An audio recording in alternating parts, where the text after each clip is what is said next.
இந்த கட்சி வளரணும்னா டெல்லி தலைமை தமிழகத்தின் பார்வையிலிருந்து டெல்லி வளரணும். இதுதான் நாற்றங்கால். இந்த நாற்றங்கால் விதை நெல்லை நீங்க வித்துக்கிட்டே இருந்தீங்கன்னா டெல்லியே இருக்காதுன்றதுதான் என்னுடைய பார்வை. நீங்க என் கூட ஆட்சி வேணும்னா எங்க கூட இருங்க, இல்லைன்னா போயிடுங்க நாங்களும் சொல்றோம். இல்ல, தலைமை தானே முடிவு பண்ணணும். அதுதான். இல்ல, உங்களுக்கு அந்த அளவுக்கு வாக்கு வங்கி இருக்குன்னு சொல்லி நீங்க எப்படி நம்புறீங்க?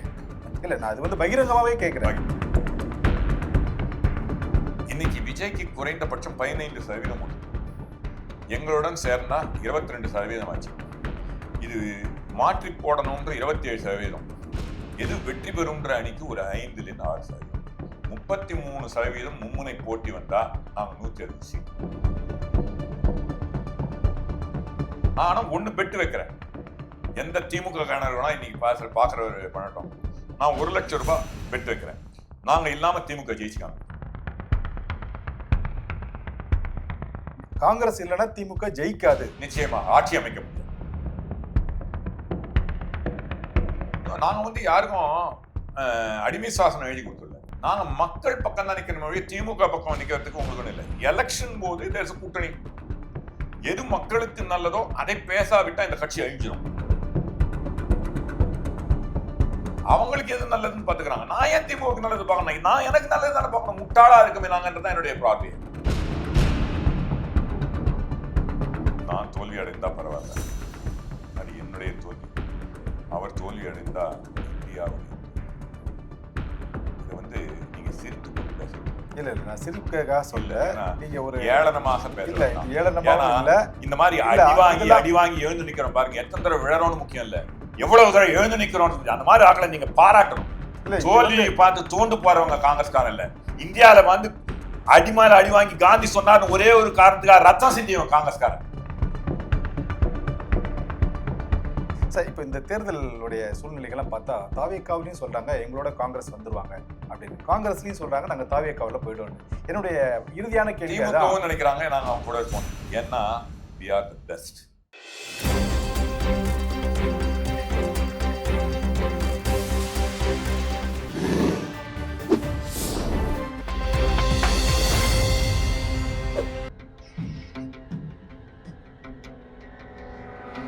தமிழ் அலை நேயர்களுக்கு வணக்கம். இன்றைய சந்திப்பில் நம்மோடு இணைந்திருப்பவர் காங்கிரஸ் கட்சியின் மூத்த தலைவர்களில் ஒருவர் அமெரிக்கை திரு நாராயணன் அவர்கள். அவர்களை வரவேற்பதில் மகிழ்ச்சி. வணக்கம் சார். வணக்கம்.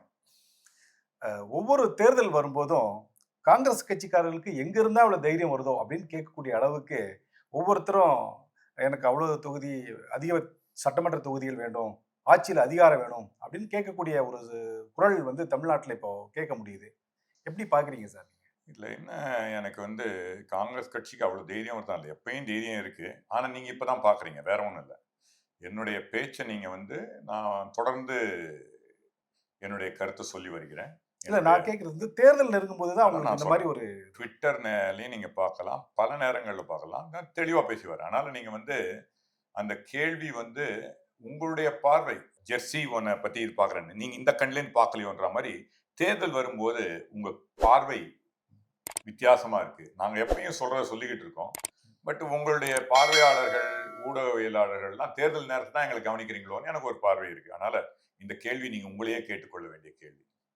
இல்லை சார், எங்களுடைய கேள்வி என்ன அப்படின்னா, அதாவது தேர்தல் நேரத்தில் மட்டும்தான் நீங்க திமுக ஒரு நெருக்கடி கொடுக்குறீங்க. மற்ற நேரங்கள்லாம் மற்ற பல்வேறு ப்ராப்ளங்கள் வரும்போது, பிரச்சனைகள் வரும்போதும் காங்கிரஸ் குரலும் எழுப்புறதில்லை. நீங்க என்னை பொறுத்தவரை, மறுபடியும் நான் நாராயணன்ற ஒரு காங்கிரஸுடைய தொண்டனா சொல்றேன், எல்லா நேரங்களிலும் நல்லதை பாராட்டும். ஏன் மோடி நல்லதை செய்து கூட பாராட்டியிருக்கேன். அல்லது நடக்கச்சு கேள்வி கேட்டிருக்கேன். அது திமுகவையும் திமுக தலைவரையும் அந்த கேள்வி கேட்டிருக்கேன். ஏன் நீங்க எல்லாத்துக்குமே வாழ்த்து சொல்ல மாட்டீங்க, இல்லை பல நேரங்களில் அவங்க தவறு செய்ய கலைஞர் சொன்ன மாதிரி தட்டி கேட்டிருக்கேன், குட்டி கூட கேட்டிருக்கேன் நான் என்னை பொறுத்தவரை. ஆனா இது ஒரு கட்சியினுடைய வேலையும், உங்க ஊடகவியலாளர்கள் கட்சியை நோக்கி கட்சியை சொல்பவர்களுடைய இதுவும் பல நேரங்கள்ல தேர்தல் தான் 60% கட்சியோட வேலை. மற்ற நேரங்கள்ல நாங்க பல வேலைகள் செய்கிறோம். எங்களுடைய முக்கியமான வேலை ஆர்கனைசேஷனை ஸ்ட்ரெங்தன் பண்றது.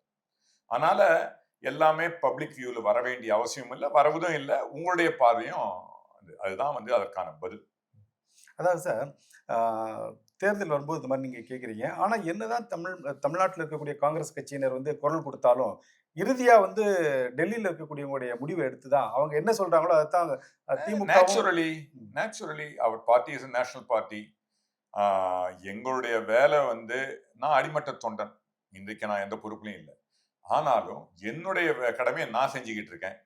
நான் ஒரு டெல்லியுடைய நிலையில இருக்குச்சே, நான் ஐ move vertically and horizontally at is.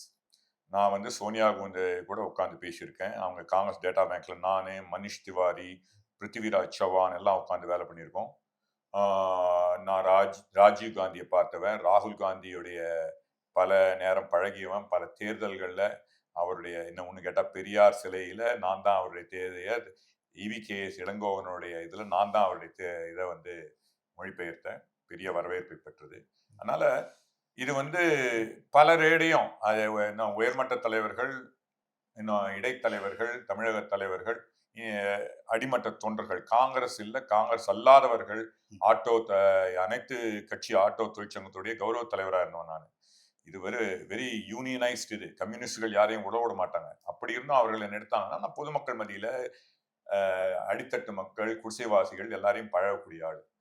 அதனால வந்து என்னுடைய பார்வை வந்து நான் உங்களுக்கு எடுத்து சொல்றேன். அவ்வளவுதான் என்னால் செய்ய முடியும். முடிவு செய்ய வேண்டியது நான் அங்க இருந்தேன்னா என்ன முடிவுன்னா, எது வந்து காங்கிரஸ் நேஷனல் பார்ட்டி வந்து ஒரு டிஸ்ட்ரிக்ட் வந்து எப்படி வந்து தமிழ்நாட்டுல திமுகவுக்கு பார்வை இருக்குமோ, இல்ல அதிமுகவுக்கு பார்வை இருக்குமோ, அது போலதான் காங்கிரஸுடைய பார்வை தமிழ்நாட்டு மேல இருக்க முடியும். அதனால அவங்க நிலையில இருந்து அவங்க பாக்குறாங்க. என்னுடைய வேலை தமிழகத்தின் நிலையிலையும் டெல்லி நிலையும் இரண்டையும் நான் பார்க்கிறவன். எது சிறந்ததுன்னு நான் அவங்க கிட்ட சொல்றேன். எடுத்துக்கொள்ள வேண்டியது இப்போ எடுத்துக்கொள்ள வேண்டாதும் அவங்களுடைய இதுதான். அதுதான் எல்லா கட்சியினுடைய நிலை. காங்கிரஸ் நிலையும் அப்படிதான் இருக்க முடியும். சரி சார். இது இப்போ வந்து இந்த சீட்டு ஷேரிங் வரும்போது ஒவ்வொரு முறையும் வந்து டெல்லியில இருந்து கூப்பிட்டு ஆலோசனை நடத்தி நீங்க யாரும் பேசக்கூடாது, மாநில கட்சியில் இருக்கக்கூடிய மாநிலத்தில் இருக்கக்கூடிய நிர்வாகிகள் யாரும் நீங்க இது சம்பந்தமா பேசக்கூடாது, நாங்க முடிவு பண்ணி நாங்க அனௌன்ஸ் பண்ணுவோம் அப்படின்னு சொல்றாங்க. ஆனாலும் இருந்தாலும் வந்து மாணிக் தாகூர், ஜோதிமணி, திருச்சி வேலுசாமி போன்றவர்கள் எல்லாம் தொடர்ந்து அவங்களுடைய முழக்கத்தை வச்சுட்டே இருக்காங்க. நீங்க ஒரு மூத்த தலைவர் அப்படிங்கிற மாதிரி நீங்க ஒரு சொல்றீங்க, நான் ஒரு அடிமட்ட தொண்டனா கூட நான் இந்த விஷயத்த சொல்றேன் அப்படின்னு. ஆனா நிர்வாகிகளா இருக்கக்கூடியவங்க, எம்பியா இருக்கக்கூடியவங்க கூட அந்த அதுல ஒண்ணும் தவறு இல்லை. காங்கிரஸை விட ஒரு சுதந்திரமான ஒரு கட்சி இருக்க முடியாது. உங்களுக்கு தெரியுமோ தெரியாதோ, நான் ராகுல் காந்தி அவர்களையே விமர்சித்தவன். தனிப்பட்ட சங்கினோட விமர்சனம் பண்ணாங்க. உங்களை சங்கினோட விமர்சனம் பண்ணாங்க. போற்றுவார் போற்றட்டும், தூற்றுவார் தூற்றட்டும், போகட்டும் கண்ணனுக்கே நினைக்கிறோம். இது கூட சங்கின்னு சொல்லுவாங்க. அதை பத்தி எனக்கு கவலை இல்லை. உண்மையிலேயே நான் அப்படிதான் வாழ்ந்துகிட்டு இருக்கேன், அப்படிதான் நினைக்கிறேன். அதனால என்னை பொறுத்தவரை இந்த காங்கிரஸ் கட்சியா சொன்னேன் அப்படி இருக்குச்சே. ஆனா இன்னும் காங்கிரஸ்காரன் தான் நான் இருக்கேன். காங்கிரஸ்காரை விட்டு வெளியே போகவும் இல்லை. நான் வந்து காங்கிரஸுடைய தீவிர உறுப்பினர். ஓகே, என்ன பொறுப்புலன்னு எடுத்துட்டாங்க. அது ஒன்றும் தவறும் இல்லை. நானே அந்த நிலையில இருந்தா அதான் செஞ்சிருப்பேன்னு நினைக்கிறேன். ஏன்னா தமிழக தலைவர் நான் சொன்ன புறமே என்ன எடுக்கலன்னா அவர் அந்த பொறுப்புல இருக்க முடியாது. So it is understandable. நான் அந்த நிலையில இருந்தாலும் அதான் செஞ்சிருப்பேன். பட் இது ஒரு இதை விட ஒரு கருத்து சுதந்திரம் உள்ள ஒரு கட்சி இருக்க முடியாது. ஆனா முடிவுகள் எடுக்க வேண்டிய தலைமை. ஆனாலும் தலைமை வந்து இன்னும் கலந்தாலோசித்து முடிவு எடுக்க வேண்டும். அவர்களுடைய பார்வை வந்து டெல்லியிலேருந்து மட்டும் ஒரு தடவை சிதம்பரம் சொன்னாரு. நான் வந்து தமிழ் மாநில காங்கிரஸ் ஆரம்பித்த பிறகு சொன்னாரு, இத்தனை நாள் டெல்லியிலேருந்து நான் வந்து தமிழகத்தை நோக்கி இருந்தேன், இப்ப தமிழகத்திலேருந்து டெல்லியை பாக்குறேன். இந்த கட்சி வளரணும்னா டெல்லி தலைமை தமிழகத்தின் பார்வையிலிருந்து டெல்லி வளரணும். ஏன்னா இதுதான் நாற்றங்கால். இந்த நாற்றங்கால் விதை நெல்லை நீங்க வித்துக்கிட்டே இருந்தீங்கன்னா டெல்லியே இருக்காதுன்றதுதான் என்னுடைய பார்வை. அதை அவர்கள் புரிஞ்சுப்பாங்கன்னு நினைக்கிறேன். திரும்ப திரும்ப சொல்றேன். அவ்வளவுதான். என்னுடைய முதல் கேள்வி அதைத்தான் இருந்துச்சு. ஏன்னா இங்க உள்ள எல்லா தொண்டர்கள் இருந்து தலைவர்கள் வரைக்கும், முக்கியமான நிர்வாகிகள் வரைக்கும் எல்லாருமே வந்து தமிழ்நாட்டை எங்களுக்கு உள்ள ஷீட் வேணும்னு சொல்றாங்க. ஆனா இறுதியா முடிவெடுக்கிறது வந்து டெல்லி தான். இங்க உள்ள நிர்வாகிகளுடைய தொண்டர்களுடைய குரலை பிரதிபலிக்கும் வழியா அந்த குரல் இல்லைங்கிறதா இப்போ பேசக்கூடிய பேச்சு நான் நினைக்கிறேன். பல காலங்கள்ல அப்படிதான் இருந்திருக்கு. மறுபடியும் அந்த தவறை செய்ய மாட்டாங்கன்னு நான் நினைக்கிறேன். ஏனென்றால் நீங்க ஐ கோ பேக் என்னை விட ஒரு திமிரோட சொல்ல, அமெரிக்கையா அடக்கத்தோட சொல்றேன். நான் வந்து 88 அக்டோபர் 2ஆம் தேதி இந்த காங்கிரஸ் சேர்ந்தேன். தொடர்ந்து காங்கிரஸில் தான் இருக்கேன். 37 வருட அனுபவம். இன்று பல பேருடைய வயது என்னுடைய அனுபவம். அந்த அளவுக்கு என்னால் சொல்ல முடியும். அரசியல்ல I am not an arm chair quarterback. அடித்தட்டு மக்களோட வாழ்ந்தவன், கட்சி தொண்டரோட பழவன், இன்னைக்கும் பழகிட்டு இருக்கவன், கருத்தை தெரிந்தவன். 96 மறுபடியும் காங்கிரஸ் செய்யக்கூடாது அப்படிங்கிறது என்னுடைய பார்வை. 96ல இதே மாதிரி தான் நடந்தது. ஜெயலலிதாவின் ஆட்சிக்கு எதிராக ஒரு பெரிய எழுச்சி காங்கிரஸுடைய தொண்டர்கள் மத்தியிலும் ஸ்டேட் லீடர்ஸ் கிட்டே இருந்தது. மூப்பனார் அதிகமாக பொறுமை காத்தார். அன்னைக்கு தான் ரஜினி எங்களுக்கு ஆதரவு கொடுத்தார். அன்னைக்கு காங்கிரஸ் இருந்ததுன்னா தென் Congress could have formed an ஆட்சி. அன்னைக்கு நரசிம்மராவ் தங்களுடைய கேள்வியை கேட்காததால கடைசி நேரத்தில் நாங்கள் போய் அலையன்ஸ் வைக்க வேண்டியதாக போச்சு. முதலே கேட்டிருந்தாங்கன்னா தனித்து கூட போய் வெற்றி இருக்கலாம். ஆனால் ஒரு பெரிய ஸ்வீப் நடந்தது. மேபி ஒரு 30 வருடங்கள்ல மறுபடியும் ரிப்பீட் ஆகுமோன்னு எனக்கு ஒரு பயம் இருக்கு. ஆனா மூப்பனார் அளவுக்கு தமிழகத்தில தொண்டர்கள் பின் செல்லக்கூடிய ஒரு தலைமை தமிழகத்தில் இன்று இல்லைங்கிறது தான் உண்மை. ஸோ காலம் பதில் சொல்லும். அதான் மூப்பனார் அளவுக்கு ஒரு தலைவர் இப்போதைக்கு மூப்பனாருடைய ஸ்டேச்சர் இருந்த தலைவர்கள் தமிழகத்தில் இன்னைக்கு இல்லை. அன்றைக்கு அவர் 96 வரலாறு 2026 திரும்புறதுக்கு அந்த மாதிரி ஒரு தலைவர் இல்லை அப்படின்னு வருத்தம். நிச்சயமாக இது வருத்தமா இருக்கா இல்ல வருத்தமோ இல்லையோ, எனக்கு காங்கிரஸ் ஆட்சியில் இல்லைன்றது வருத்தம் தான். பல நேரம் 91ல நான் 89ல ராஜீவ்காந்தி அழைத்தாரு. 86ல அவர் என்னை பார்த்து அமெரிக்கா வச்சு வாங்கினாரு. We don't look at you as a brain drain but as a brain reserve இருந்தாரு. அமெரிக்காவில் 5வது பெரிய கம்பெனியில் 3வது இடத்துல அமெரிக்கர்களே இல்லாத பொறுப்புலேருந்து விட்டு வந்தேன். அதை நான் சொல்லலை, அமெரிக்க பத்திரிகைகளே அதை சொல்லியிருக்கு. 91ல 89ல கஷ்டப்பட்டோம். ஜெயலலிதாவை விட ஒரு இதுதான் சீட்டு குறைச்சி வாங்கினோம். அன்றைக்கு எங்களுடன் அந்த திருநாவுக்கரசர் ஜெயலலிதாவோட இருந்தார். இடைத்தேர்தலில் அவங்க இன்னொரு ஜெயிச்சிருக்காங்க, அவங்க எதிர்கட்சி ஆயிட்டாங்க. ஸோ 91ல ஒரு வாய்ப்பை இழந்தோம். ராஜீவ்காந்தி இறக்குச்சு. தொடர்ந்து ஒரு கட்சிங்கிறது தொடர்ந்து போட்டி போடணும். ஒரு நிமிஷத்தினோட சனச்சித்தம் சனப்பித்தம்வாங்க. அந்த மாதிரி இருந்தால் 91ல வாய்ப்பை இழந்தோம், 96ல வாய்ப்பை இழந்தோம். மூப்பனார் 98ல ஒரு வாய்ப்பை இழந்தார். ஏன்னா அந்த இடைத்தேர்தலையே நம்ம பஞ்சாயத்துல கூட இண்டி பண்ண ஏன்னா எங்களுக்கு பெரிய எழுச்சி இருந்து ஓடி எங்களுக்கு 2 ரூபாவுடைய கார்டை வாங்கினாங்க. நான் தெருவா எடுத்து போய் டிஎம்சிக்கு மெம்பர்ஷிப் சேர்த்திருக்கேன். 2001 வேற வழி இல்லை. 2006 2011ல எங்க இதில் தான் ஜெயிச்சுது. யூபிஏ வந்தது. சோனியா காந்தி அவர்கள் பெரிய அளவில் கட்சி வளர்த்தாங்க. 2014ல தோல்வி அடைந்தோம். தோல்வி ஒன்றும் பெரிய இது இல்லை, ஆனால் தொடர்ந்து தோல்வி அடைந்திருக்கிறோம். அதனால இன்றைக்கு ஒரு வாய்ப்பு இருக்கு.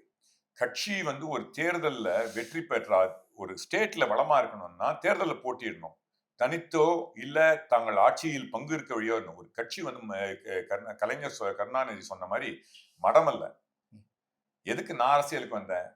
நான் சமூக சேவை செய்யறேன். ஆனா அரசியல் மூலமாக, அதிகாரம் மூலமாகத்தான் மக்களுக்கு அதிகமான உதவி செய்ய முடியும் என்ற நிச்சயமான நம்பிக்கையோட தான் எனக்கு அரசியல். எங்க வீட்டுல யாருமே அரசியல் இல்லை. நம்ம ஃபர்ஸ்ட் ஜெனரேஷன் பாலிட்டிஷியன். 37 வருஷம் இந்த கட்சியில இருக்கேன்னா இந்த கட்சியினுடைய கொள்கை தான் மற்ற எந்த கட்சியினுடைய கொள்கைகளோட சிறப்பான கொள்கை. அனைவருக்குமான கட்சி, அட்லீஸ்ட் கொள்கை அளவில். அதனால்தான் இந்த கட்சி இருப்பது நாட்டிற்கு நல்லது, தமிழகத்திற்கு நல்லதுன்னு நான் நம்புறேன். அதற்கான முயற்சி செய்யறேன். யானையை வேட்டையாடி தோற்பது முயலை வேட்டையாடி ஜெயிப்பதை விட மேல்ன்ற முயற்சியை தொடர்ந்து செஞ்சுக்கிட்டு இருக்கேன், இன்னும் செஞ்சுக்கிட்டு இருக்கேன். Okay sir. Sir, Delhi Congress கட்சியோட செய்தி தொடர்பாளர் இருக்கக்கூடிய பிரவீன் சக்கரவர்த்தி தொடர்ந்து திமுகவை விமர்சனம் செஞ்சுக்கிட்டே இருக்கிறார். இது ஒரு கூட்டணிக்கு அழகுன்னு நினைக்கிறீங்களா, இல்ல அதாவது கூட்டணி தர்மத்தை மீறுற மாதிரி நினைக்கிறீங்களா? அவர் ஒரு முக்கிய பொறுப்புல இருக்காருன்றது உண்மை. காங்கிரஸ் கட்சி ஒரு சுதந்திரமான கட்சி, அவரே அதை சொல்லியிருக்காரு. அவர் அதனால அவருடைய பார்வையில எது அவர் நானும் ஒரே இதுதான் நம்புறோம். எங்க கட்சி வளரணும்ன்றதுதான் எங்களுடைய ஆசை. ஒரு கட்சி தொண்டனும் உண்மையான கட்சி தொண்டன். எல்லா பதவிக்காக மட்டும் இந்த கட்சியில இருக்கவங்களும் எல்லா கட்சியிலும் நிறைய பேர் இருக்காங்க. பதவிக்காகவும் பணத்துக்காகவும் இருக்கவங்க எதை வேணாலும் பேசலாம். எங்களுடைய இது நான் 37 வருஷமா என்னுடைய இதை ஹனுமார் மாதிரி திறந்து காமிச்சா என்னுடைய இதயத்துல நிச்சயமா மகாத்மா காந்தியும், முதல்ல இந்தியா, அப்புறம் மகாத்மா காந்தி, அப்புறம் காங்கிரஸ் இருக்கும்ன்றது எனக்கு எந்த விதமான சந்தேகம் இல்லை. சோ இந்த உண்மையானவர்கள் அப்படித்தான் பேசுவாங்க. இதுல ஒன்றும் தவறு இல்லையே. இல்ல சார், காமராஜருடைய ஆட்சி பிறகு தமிழ்நாட்டில் காங்கிரஸ் வரவே இல்லை அப்படின்னு மாணிக் தாகூர் அவருடைய வேதனையை தொடர்ந்து சொல்லிக்கிட்டே இருக்கிறார். இன்னைக்கு பேசுறார், சந்தோஷம், வரவேற்க, அவ்வளவுதான். அவர் ஒரு இன்றைக்காவது அதை புரிந்து கொண்டு பேசுகிறாரே என்றதுல எனக்கு பெரியதான. அவர் கட்சியில பல வருடங்களாக பாடுபட்டவர், அதுல ஒன்றும் சந்தேகம் இல்லை. ஆனா இன்னைக்கு கொஞ்சம் தைரியமா பேசுறதுல எனக்கு அவருடைய வரவேற்கிறேன், அவரை சப்போர்ட் பண்றேன். திமுக கூட நீங்க இருக்குன்னா இருங்க, இல்லாட்ட கிளம்புனா கிளம்புங்க தானே அவங்க பகிரங்கமா சொல்றாங்க. திமுக தலைவர் சொல்லல, இல்ல தலைவர் சொல்லல, அங்க உள்ளவங்க பேச்சோட பேச்சு சொல்றோம். நான் சொல்றேன் இல்ல, நீங்க என் கூட ஆட்சி வேணும்னா எங்க கூட இருங்க, இல்லைன்னா போயிடுங்க நாங்களும் சொல்றோம் இல்ல. தலைமை தானே முடிவு பண்ணணும். அதுதான் இல்ல உங்களுக்கு அந்த அளவுக்கு வாக்கு வங்கி இருக்குன்னு சொல்லி நீங்க எப்படி நம்புறீங்க? இல்ல நான் அது வந்து பகிரங்கமாவே கேட்கிறேன். பகிரங்கமா கேக்குறீங்களா இல்ல அரசியல் நிலையை புரிஞ்சுக்கிட்டு தான் கேக்குறீங்களான்னு தெரியல. அதாவது உங்களுக்கு இன்றைய அரசியலை பத்தி என்ன தெரியும்னு தெரியல. நான் 87ல இருந்து இருந்தவன், 89ல இருந்தவன் சொல்றேன். தமிழகத்துல குறைந்தபட்சம் இன்று எங்களுக்கு 7% வாக்கு வங்கி இருக்கு. அதை நீங்க மறுக்க முடியாது. இல்ல ஏன்னா மாணிக் தாகூருடைய ஒரு ரிப்போர்ட்லயே கொடுத்திருக்காரு. மாணிக் 4.5% தாகூர் சொன்னது சொல்றேன். நீங்க மறுபடியும் அதாவது 2014 தான் காங்கிரசுடைய நதிர் மோசமான நிலை. அன்று 4.5% தனித்து நின்று ஓட்டு வாங்கினோம். புரிஞ்சுக்கிட்டீங்களா? இன்று அந்த நிலை இல்லை. இன்னும் கேட்டீங்கன்னா மறுபடியும் சொல்றேன், 2021 தேர்தல்ல we had a better batting average than திமுக. தெரியுமா உங்களுக்கு? நாங்க வந்து 25ல போட்டி போட்டோம், அதுல 18 ஜெயிச்சோம். ஏறக்குறைய அதே பெர்சன்டேஜ் தான் திமுக ஜெயிச்சது. ஆனா பாராளுமன்றத்தையும் சேர்க்கச்சே we have a better winning average than திமுக. அதனால தெளிவாக இன்னைக்கு குறைந்தபட்சம் 7%, அதிகபட்சம் 10% ஓட்டு இருக்கு. குறைந்தபட்சமே எடுத்துக்குவோம். இந்த திமுகவை பொறுத்த வரைக்கும் இன்னைக்கு திமுக அலையன்ஸ் வந்து போன தேர்தல்ல 49% என எங்களுடைய கூட்டணி ரொம்ப ஸ்ட்ராங்கா இருந்தது. கூட்டணியா 49% வின் பண்ணாங்க. we will just take back. அதுல I will work out logically. அதாவது எந்த கட்சி ஜெயிக்கும்னு தோன்றதோ அதுக்கு ஒரு 8ல இருந்து 10% ஓட்டுறோம். குறைந்தபட்சம் 8% ஓட்டு. 41 ஆச்சு. விசிகேக்கு 3%. எங்களுது எடுத்துருவோம். எங்களுது 7 எடுத்தீங்கன்னா குறைஞ்சபட்சம் 8 எடுத்தீங்கன்னா 33% ஆயிடுச்சு. ஓகே, நாங்க வெளியில வந்தா மற்றவர்கள் வெளிவரக்கூடிய வாய்ப்பு இருக்கு. அதை பத்தி இப்ப பேச வேண்டாம். Now let's go back. இன்றைக்கு அந்த வெற்றி நாங்க திமுக விட்டு வெளில வந்துட்டோம்னா அது நிச்சயமாக வெற்றி பெறும்னு கிடையாது. அந்த 9% காலி. அது நாங்க போறதுக்கு ஒரு புதிய வாய்ப்பு. அதாவது தமிழகத்துல வேற வழி இல்லாம தான் நாங்களும் சரி, மற்றவர்களும் சரி, ஓட்டர்ஸும் சரி, ஒண்ணு அதிமுக அணி இல்ல திமுக அணி. இன்னைக்கு ஒரு வாய்ப்பு இருக்கு. ஒரு மாற்றி போட்டு பார்க்கணும்னு ஒரு பெரிய கும்பல் இருக்கு. Okay, I'm not talking about விஜயோட ரசிகர்கள்லாம் சொல்ல.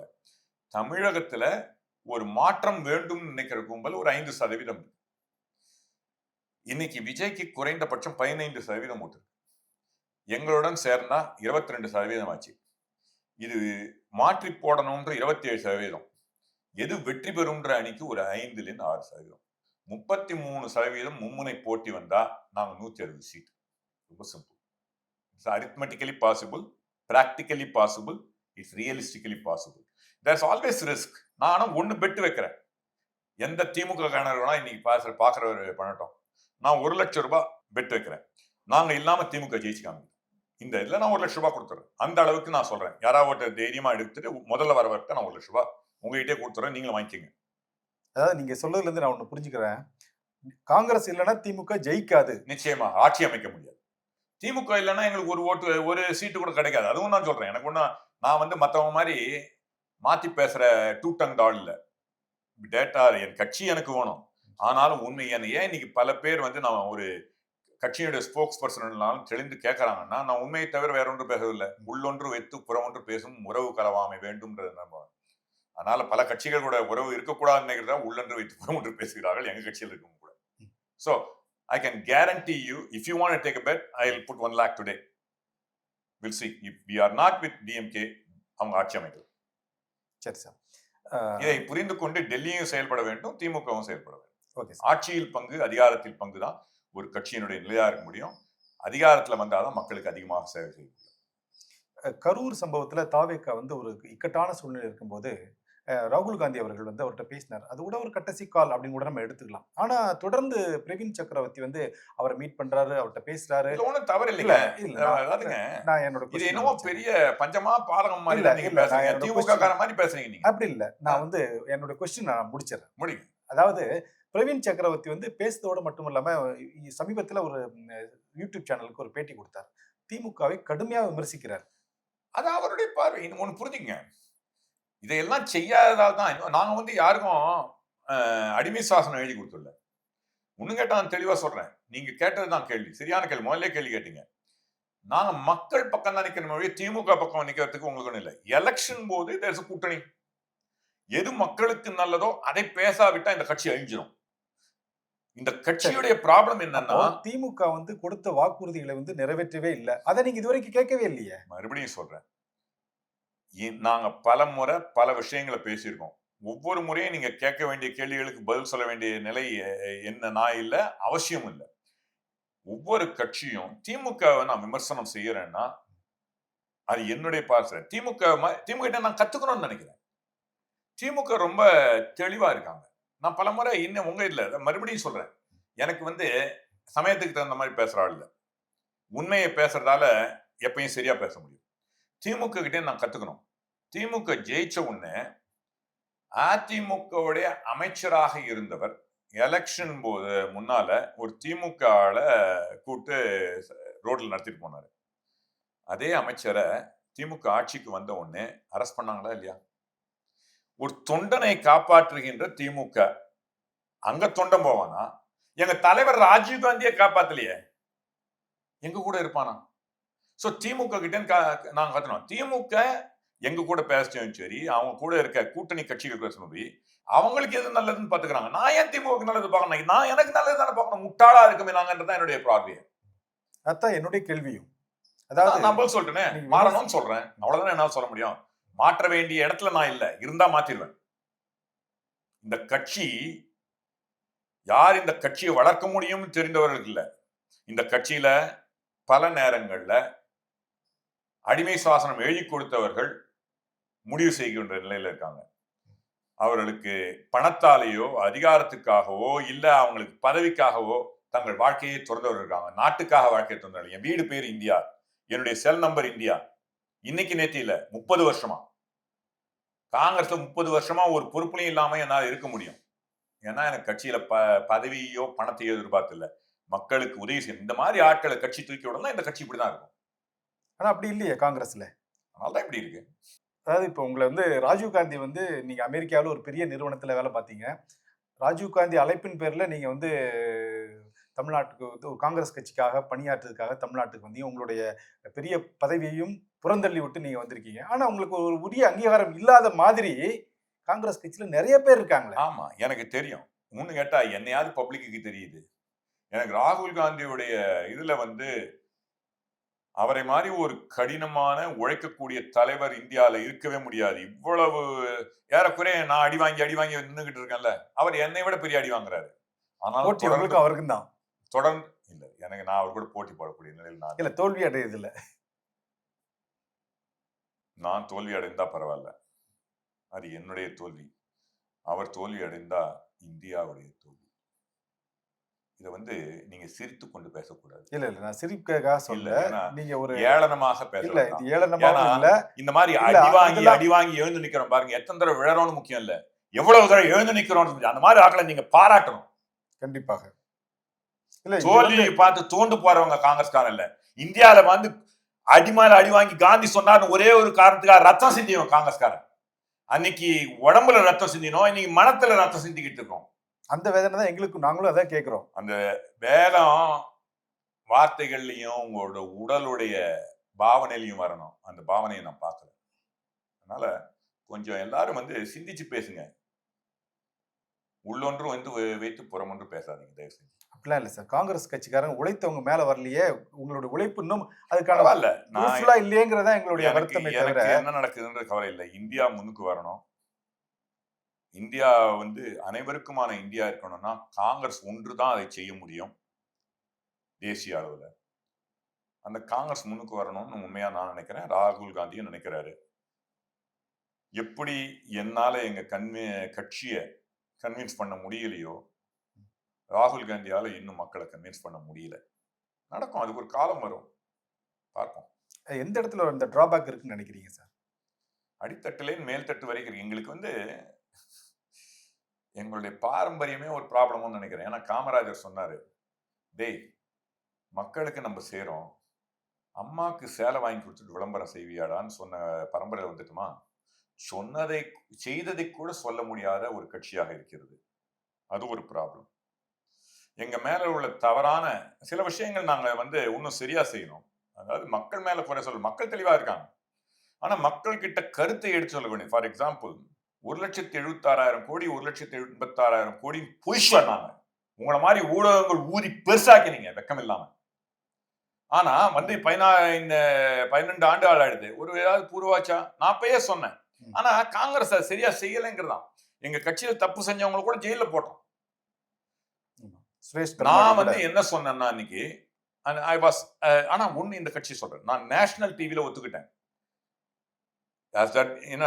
ஒரு முட்டாள்தனமான பிஜேபி வெறியன் ஒருத்தர் இருந்தாரு. சுத்தி சுத்தி காங்கிரஸ் கரப்டா காங்கிரஸ். நான் சொன்னேன் ஆமா காங்கிரஸ்ல கரப்ஷன் ஒரு பைசா கரப்ஷன் இருந்தாலும் கரப்ஷன் தான். காங்கிரஸ்ல கரப்ஷன் இருக்குன்னு நான் ஒத்துக்கிட்டேன். ஆனா அதை மட்டும் கட் பண்ணி national spokesperson of Congress accepted ஹெல்யா தேர் ஹஸ் பீன் கரப்ஷன் காங்கிரஸ்னு விளம்பரம் பண்ணுவாங்க. எங்க கட்சியில தலைவர் ராகுல் காந்தியா இருக்கட்டும் ஒருத்தர் கூட என்ன கூட்டி நீங்க சொன்ன பேசின தப்புன்னு சொல்லுங்க. உங்க கட்சியில பேச்சு சுதந்திரம் இருக்கு சார். அதனால வந்து பேச்சு சுதந்திரம் மட்டும் இல்ல தவறுன்னு சொல்லலங்கிற பேச்சு சுதந்திரம் வேற.